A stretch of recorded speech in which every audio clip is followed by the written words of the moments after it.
ఉద్యోగిపై చేయి చేసుకున్న యువకులపై చట్టపరమైన చర్యలు తప్పవని ఏఎస్పీ అవినాష్ కుమార్ అన్నారు.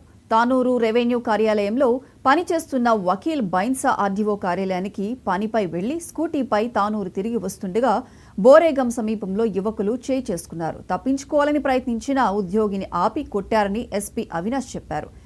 దాడికి పాల్పడిన వారిని విడిచిపెట్టేది లేదు. ఇప్పటికే కొందరిని అదుపులోకి తీసుకున్నాం, విచారిస్తున్నామని తెలిపారు. మిగతా వారి కొరకు పోలీసులు గాలిస్తున్నారని ఏఎస్పీ చెప్పారు.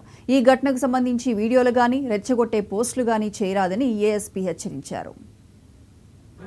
బైన్సా ఆడియో నుంచి రెవెన్యూ రికార్డు మాకు తీసుకుని రాగా వచ్చే టైంకు మార్గ మధ్యలో బోరిగామ శివారం కల్లుబట్టి దగ్గర కొందరు యువకులు అటాక్ చేసి దాడి చేసి తీవ్రంగా గాయపరిచి కర్రలతో దాడి చేసి గాయపరచడం జరిగింది.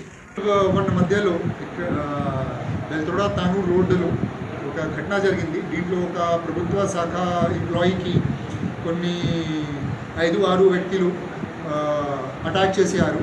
అటాక్ చేసిన రీజన్ ఒక సాఫ్రాన్ బట్టలు నుండి ఎందుకు ఫైల్ క్యారీ చేస్తున్నారు ఇది చెప్పి అటాక్ చేశారు.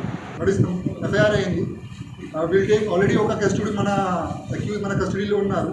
ఇంకా అక్యూజ్కి పట్టుకోవడానికి ఆల్రెడీ 2 టీమ్స్ ఎస్ఐ ముడో ఎస్హెచ్ఓ బాజర్ టీమ్ ప్రిపేర్ చేసి వాళ్ళకి సర్చ్ చేస్తున్నారు.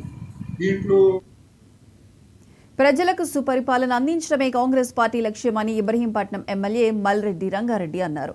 రంగారెడ్డి జిల్లా అబ్దుల్లాపూర్ మెట్లో ఏర్పాటు చేసిన శాండ్